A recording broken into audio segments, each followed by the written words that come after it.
Hello everyone, कैसे हैं आप सभी। I hope you all are well and good and welcome to my channel new light. तो क्या करने वाले हैं हम आज, फटाफट बताओ। आज हम करेंगे जो हमारा सेक्शन नंबर बी है, ठीक है, समझ आ गया। अब कई बोलेंगे कि सेक्शन नंबर ए कब कराया, सेक्शन नंबर ए आपने नहीं देखा है तो जाइए फटाफट देख लीजिए। और ये जो हमारे दिल्ली के जो स्कूल है उसके जो एनुअल एग्जाम है उसी का प्रैक्टिस पेपर है।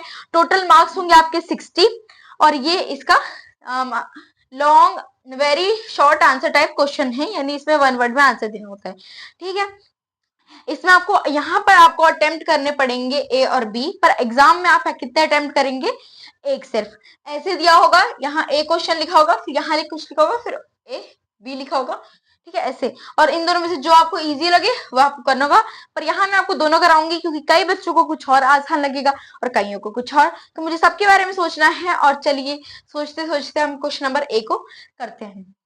फटाफट आप इसे रीड कीजिए, उसके बाद मैं आपको समझाती हूँ। कोई आंसर मत देखना अभी, पर देख तो लिया ही होगा, है ना। चलो फटाफट बता दो, पढ़ लो, समझा दूं मैं। देखिए, write two difference between monocotyledons and dicotyledon plants, ठीक है। मोनोकोटिलिडॉन प्लांट्स और डायोकोटिलिडॉन प्लांट्स, उन दोनों के बीच में डिफरेंस बताने हैं, ठीक है। आपने सोच रहे होंगे कि इसमें ये तो बोला ही नहीं है कि एग्जाम्पल लिखो। साइंस में हमेशा आप लोग को एग्जाम्पल लिखने ही, ठीक है। चलो बोला हो या ना बोला हो, अब देखिए सबसे पहले हम मोनोकोटिलिडॉन्स की बात की गई है, तो मैंने मोनोकोटिलिडॉन्स ऐसे आप भी बना के बताएंगे, ठीक है। सीड हैज 1 कोटिलिडॉन, सीड के पास 1 कोटिलिडॉन होता है। और लीव शो पैरेलल वेनेशन, और एग्जांपल है इसका चिकपीस, जो आपकी बुक में भी है, ठीक है। Dicotyledons, seed had 2 cotyledons, leave show reticulate venation, और एग्जांपल है इसका मेज, ठीक है। अब ना कईयों को ना समझ ही नहीं आता, रियली बता रही हूँ, इतने कंफ्यूज हो जाते होंगे, पता ही नहीं चलता होगा कि मोनोकोटिलिडॉन्स की लीव की वेनेशन क्या शो करती है, और एग्जांपल भी तो छोड़ो, देखो। और ये 2 कोटिलिडॉन्स रेटिकुलेट वेनेशन कुछ समझ ही नहीं आता, कौन सी इनमें से कोई एक की रूट बताना, किसकी टैप रूट होती है, बताओ। नहीं आता ना, 50% बच्चों को नहीं आता होगा, पढ़ा होगा उन्होंने और उन्हें बहुत समझने की कोशिश भी की होगी, पर नहीं आ रहा है। उसके लिए मेरे पास आपके लिए एक अच्छी सी ट्रिक है, ठीक है।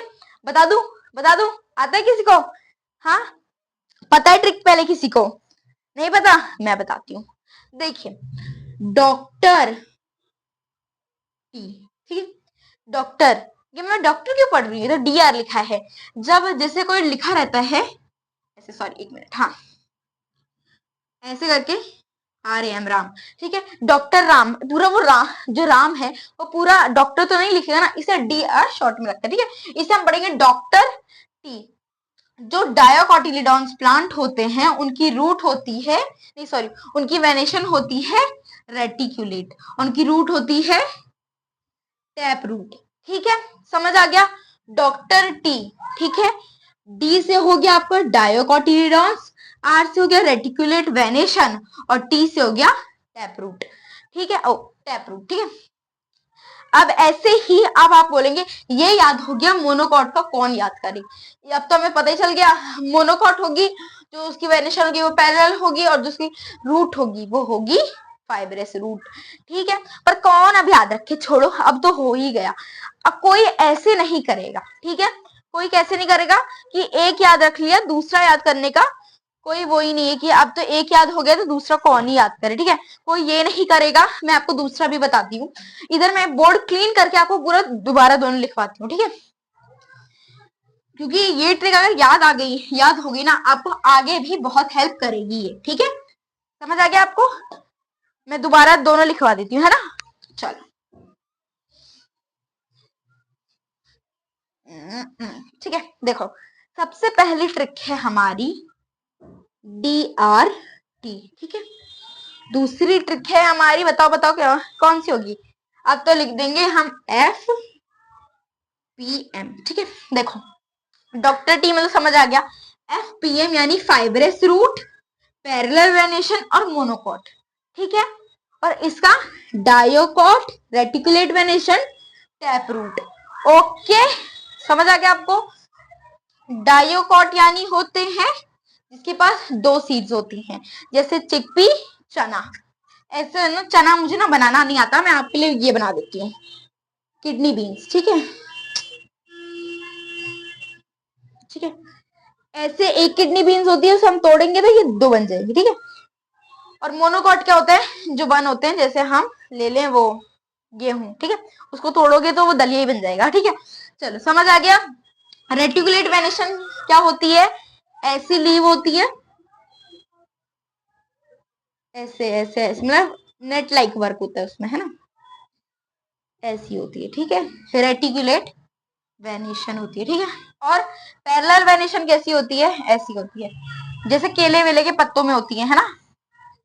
ठीक है, टैप रूट क्या होती है, जैसे गाजर वगैरह होती है ना, वो ऐसे एक मेन रूट रहेगी, इसी में से ऐसे ऐसे रूट निकलती जाएगी। ठीक है, ये हो गए टैप रूट आपकी। फाइब्रस रूट देखो यहाँ पर हमारा एफ से शुरू है, फाइब्रस रूट से। फाइब्रस रूट कैसे होते हैं, गुच्छे जैसी होती है। ठीक है, ऐसी गुच्छे जैसी होती है। ठीक है, पैरेलल वेनेशन होती है, और मोनोकॉट होता है, यानी एक सीडो। समझ आ गया, डायग्राम बना दिया, ये रट लो, रट मतलब यानी याद कर लो। ठीक है, थोड़ी देर तक इन्हीं को देखो, अच्छे से देखो, डॉक्टर टी, FPM। ठीक है, अच्छे से इसको देखते रहो, देखते रहो, नोट कर लो, है ना, देखने से कुछ नहीं होगा, नोट कर लो इसे। ठीक है, देखने से अच्छा आप नोट करते हैं कोई चीज तो वो आपको ज्यादा जल्दी याद होती है ना। फटाफट इसे नोट कर लो, मैं आगे क्वेश्चन लिखवाती हूँ।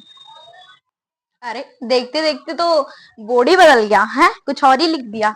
चलो अब आगे पढ़ते हैं, जो हमारा जो क्वेश्चन नंबर 2 था उसी का बी पढ़ते हैं। ठीक है, अब तो देख लो यहाँ पर, what type of root is radish, radish की कौन सी रूट होती है, और उसकी जो लीव की, जो रेडिश की लीव होती है वो कौन सी वेनिशन वाली होती है। ठीक है, ओके। चलो देखिए, radish has a tap root, radish की कैसी रूट होती है, टैप रूट होती है। कैसे पता चला हमें, देखो टैप रूट मैंने आपको बताई थी, ऐसी होती ना, मूली, जो मूली होती है वो जमीन के अंदर होती है, ये आपकी मिट्टी है। ठीक है, मिट्टी है, मिट्टी के अंदर ही है ना ये, तो जो रेडिश हुई ये तो हमारी रूट हुई, और ये हम तो इसकी मेन रूट खाते हैं, ये हुई हमारी टैप रूट, रूट। ठीक है, ये हो गई हमारी टैप रूट।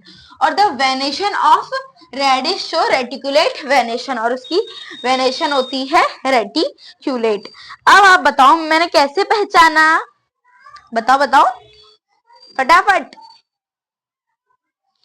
नहीं पता, तो जैसे मैंने आपको बताया था ना FPM, तो वही ऐसे ही मैंने पहचान लिया। नहीं नहीं सॉरी, इधर डॉक्टर टी लगेगा। ठीक है, ये लगेगा डॉक्टर टी। ओके, यानी ये जिसका वो इसकी जो बीज हैं वो होंगी डायोकॉट, उसकी वेनेशन होगी रेटिक्यूलेट। कौन सी वेनेशन, रेटिक्यूलेट, और ये खुद होगी ये। ठीक है, अगर हमें एक इनमें से कोई एक भी पता हो ना, हम पूरा आगे का ये लिख के इसकी पूरी वो जान सकते हैं कि क्या क्या होगा इसका। ठीक है, अब इधर क्वेश्चन नंबर 3 का ए है, हमें 3 किलोमीटर को कन्वर्ट करना है मीटर में। कैसे करेंगे हम, 1 किलोमीटर में 1000 मीटर होते हैं, पता है या नहीं, तो वैसे ही सिंपल ही आ गया 3000 मीटर। ठीक है, अब 549 मीटर को सेंटीमीटर में कन्वर्ट करना है, 100 से इंटू कर दो, आपका आंसर आ जाएगा। किससे इंटू करना है, 100 से इंटू करना है इसको। ठीक है, आ जाएगा आंसर, आ जाएगा जी, आ जाएगा। नोट डाउन कर लो इसको, फिर मैं आगे बढ़ती हूँ। ठीक है, चलो फटाफट नोट डाउन कर लो। चलो इस क्वेश्चन का आंसर बताओ, चलो इसका आंसर बताओ फटाफट, क्वेश्चन तो पढ़ लो, आंसर तो दिख ही रहा है आप लोगों को। देखो इधर हमें डिफरेंस बताना है between transparent and opaque object. ठीक है, अब बताओ ट्रांसपेरेंट ऑब्जेक्ट के बीच में difference. Transparent object allow light to pass through, जो ट्रांसपेरेंट ऑब्जेक्ट होते हैं वो लाइट को पास होने के लिए अलाउ कर देते हैं। ठीक है, और यानी कि object can be see clearly by transparent object. ठीक है, जो मतलब ऑब्जेक्ट है, ट्रांसपेरेंट ऑब्जेक्ट की मदद से हम क्लियरली देख सकते हैं। ठीक है, बाय ट्रांसपेरेंट ऑब्जेक्ट। वैसे ही इसका उल्टा है ये opaque, do not allow light to pass through, जो लाइट को पास होने नहीं देता है। Object can be see not clearly, उसकी मदद से हम ऑब्जेक्ट को क्लियरली नहीं देख सकते हैं। ठीक है, तब तक आप इसका एक एग्जाम्पल सोचो, उसके बाद मैं आपको एग्जाम्पल बताती हूँ। ठीक है, सोच लोगे एग्जाम्पल या एग्जाम्पल भी बताना पड़ेगा? देखो, इसका एग्जाम्पल हो गया एयर। ठीक है, अभी एयर है इसीलिए तो मैं आप मुझे देख पा रहे हैं, है ना। और ओपेक का हो गया वॉल। ये जैसे बोर्ड है, अब बोर्ड के उस पार क्या हो रहा है मुझे पता चल रहा है? नहीं पता चल रहा ना, इसीलिए। चलो अब इस क्वेश्चन का फटाफट आंसर दे दो। इसको आपको डिफाइन करना है matter, what is the SI unit of mass. हमें डिफाइन करना है मैटर को और what is SI unit of mass. दो क्वेश्चन है यहाँ पर। ठीक है, चलो। Matter is anything that has mass and occupy space. Matter हर मतलब कोई हर चीज है जिसके पास मास है। मास मतलब क्या होता है? वेट। आप लोग के पास भी मास है ना ठीक है, मास है जिसके पास जो हम मास को, हाँ, ये साइंस में वेट को मास कहते हैं। ठीक है, और जो जगह घेरता है यानी जहां मैं खड़ी हूं वो मैंने जगह घेरी है ना। ठीक है, the SI unit of mass is kilogram. ठीक है, चलो तो मैं इसकी तो तुमने देख ली है, इसकी तो तुमने चीटिंग कर ली। जरा थर्मामीटर की बताना तो। केल्विन है, ठीक है, केल्विन आपको इसका पता चल गया। और अभी आपने इसकी केल्विन तो बता ही दी है, तो अब आप इसकी भी बता दो कि जो हम पूरी वर्ल्ड की हाँ एसआई यूनिट क्या है, यानी किसमें हम सब लोग नापते हैं ज्यादातर चीजों को? मीटर। ठीक है, मैंने क्वेश्चन थोड़ी गलत तरीके से पूछा है पर आप लोग तो समझ गए ना। ठीक है, फटाफट आप इसे नोट डाउन कर लो। और एसआई यूनिट जिसको पता है वो बहुत अच्छी बात है, मैंने तीनों आप लोगों को तीनों आती है तो बहुत अच्छी बात है, नहीं आती तो फटाफट पढ़ाई करो। नेक्स्ट करते हैं अब। चलिए अब आगे बढ़ते हैं। देखिए आप क्वेश्चन पढ़ लीजिए फटाफट और फिर मैं आपको आंसर बताती हूँ। ठीक है,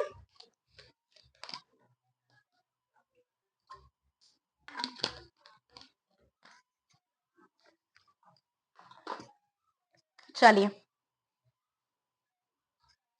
इधर हमें डिफरेंस हाँ पहले हमें डिफाइन करना है हैबिटाट को और नेम बताने हैं टू टाइप ऑफ हैबिटाट। ठीक है, सबसे पहले बताइए हैबिटाट क्या होता है? हैबिटाट हम घर को कहते हैं। इसको देखिए आप लिखेंगे कैसे। Habitat is the natural home of an organism. किसी भी ऑर्गेनिज्म का होम को हम हैबिटाट कहते हैं। Two types of habitat are terrestrial and aquatic. Terrestrial habitat जो लैंड पे रहते हैं और एक्वाटिक जो वाटर में रहते हैं, और जो दोनों में रहते हैं उन्हें क्या बोलते हैं या मुझे कमेंट में बताइएगा। ठीक है, अब देखिए right any two difference function of camel, जो हॉट डेजर्ट में रहता हो और जो कोल्ड डेजर्ट में रहता हो। तो देखिए camel of hot desert has long legs. जो हॉट डेजर्ट में रहने वाले कैमल होते हैं, ऊंट होते हैं, जो उनके पैर होते हैं वो बहुत बड़े बड़े होते हैं। ठीक है, while camel of cold desert has short legs. और जो कैमल वहां मतलब ठंडी जगहों में रहते हैं उनके जो पैर होते हैं वो छोटे होते हैं। अगर आप लोग राजस्थान वगैरह से हैं तो वहां आपने देखा होगा कि जो कैमल होते हैं जो लेग्स होते हैं वो बहुत बड़े बड़े होते हैं। नहीं देखा है और राजस्थान में नहीं गए हो तो तारक मेहता देखा है ना। तारक मेहता में जब जेठालाल जब कच्छ की तरफ से वहां पाकिस्तान चला गया था, वो ऊंट पे बैठ के गया था, तो वहां पे ऊंट की टांगे देखी थी कितनी लंबी लंबी थी। पर वही जो कोल्ड डेजर्ट के कैमल होते हैं उनकी टांगे छोटी छोटी होती हैं। Camel of hot desert has one hump. जो हॉट डेजर्ट में कैमल हैं उनकी जो हम्प होती है, जो उनके कुबड़ हैं वो एक होते हैं। While camel of cold desert has two hump, और जो कोल्ड डेजर्ट के कैमल होते हैं उनके पास 2 कुबड़ होते हैं। अब आप मुझे ये बताओ कि ये कुबड़ या जो हम्प है वो क्यों होते हैं उनके पास? क्योंकि वो जो कैमल होते हैं वो उसमें अपना खाना स्टोर करके रखते हैं, और जब क्योंकि वहां पे ठंडी डेजर्ट में या कोल्ड गर्म डेजर्ट में या ठंडे डेजर्ट में कहीं हर जगह तो उन्हें खाना तो मिलेगा नहीं, तो वो इसलिए जो खाते या पीते हैं उसे अपने हम्प में एकदम स्टोर करके रखते हैं, और जब इसलिए तो बार बार उनका मुंह ऐसे चलता ही रहता है, इसीलिए कि वो खाना वहां से लेते रहते हैं। ओके, इतना समझ आ गया आपको? तो thank you and take care. और अगर आपको कुछ और चाहिए हो, कोई और वीडियो चाहिए, तो वो मुझे बताइएगा, और जो इसका हमारा सेक्शन 3 है, सी है, वो मैं बाद में आपको दे दूंगी अगले वीडियो में। Thank you and take care.